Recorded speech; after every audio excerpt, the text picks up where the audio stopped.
When you eat food that contains carbohydrate, it's broken down in the stomach and digestive system into glucose, which is a type of sugar. We need glucose from food because that's what gives us energy.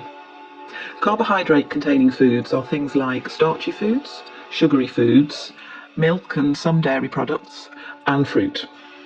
This glucose then moves into the bloodstream, and the body detects that the blood glucose level is rising. In response to that, the pancreas, which is a little gland that sits just underneath the stomach, starts to release a hormone called insulin.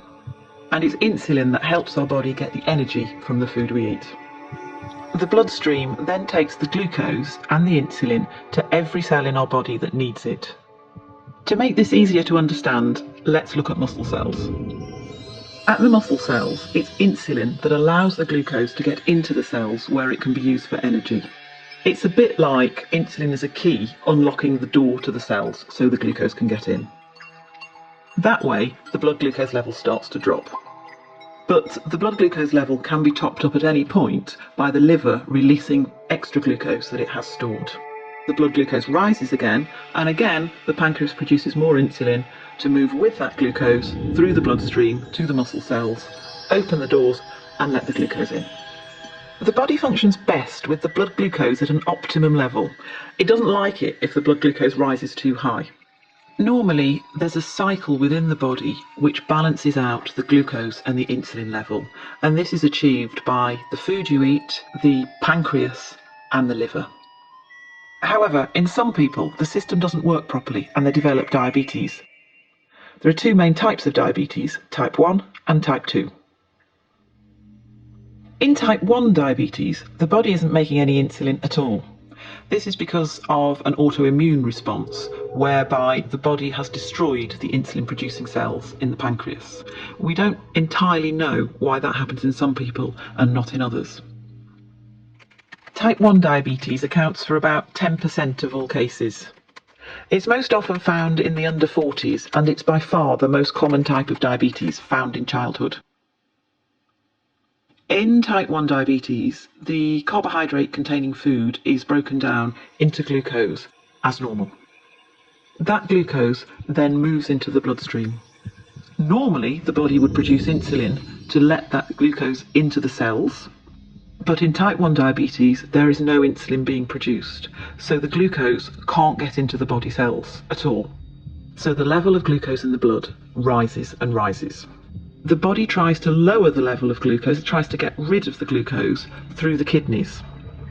That's why people who have undiagnosed type 1 diabetes tend to go to the toilet a lot to pass urine. As the kidneys filter the glucose out of the blood, they also take a lot of water with it, so the person with diabetes will get very thirsty. The urine contains a lot of glucose, and that creates an environment where it's quite easy for bacteria to thrive, so it's also quite common to get thrush or genital itching. In the same way, the blood contains a high level of glucose as well, so more bacteria than usual will tend to breed in flesh wounds, and they might be slow to heal. Glucose can also build up in the lens at the front of the eye, causing the liquid in the lens to become cloudy.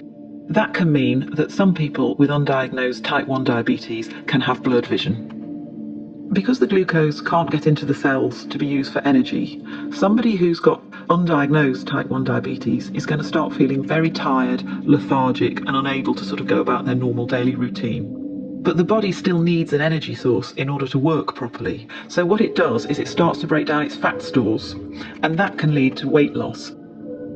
So, the main symptoms of type 1 diabetes are going to the toilet a lot, thirst, thrush or genital itching, slow healing of wounds, blurred vision, tiredness and weight loss. These symptoms generally happen quite quickly, often over a few weeks, and can be reversed once the diabetes is treated with insulin. Type 2 diabetes accounts for about 90% of all cases in the population. It's most common in the over 40 age group in the white population and in the over 25 age group in the South Asian population. Type 2 diabetes is a little more complex because there's slightly more processes at work. Either the body isn't producing quite enough insulin, or the insulin it is producing isn't working properly.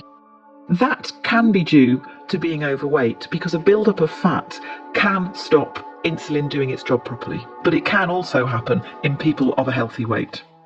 So in type 2 diabetes, the carbohydrate containing food is broken down into glucose in the stomach and digestive system as normal. That glucose then moves into the bloodstream. The pancreas starts to produce insulin, which moves with the glucose through the bloodstream to all the body cells which need glucose for energy.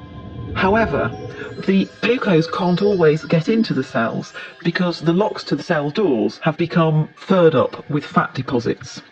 That means that the insulin can't open the cell doors properly. So the level of glucose in the blood continues to rise. In response to this, the pancreas produces even more insulin. So the blood glucose levels continue to rise and the insulin levels continue to rise. This situation is further complicated by the cells, which are desperate for energy, sending out emergency signals to the liver to release stored glucose. The blood glucose level goes up and up, and the pancreas produces more and more insulin until it can't cope anymore, and eventually it can wear out.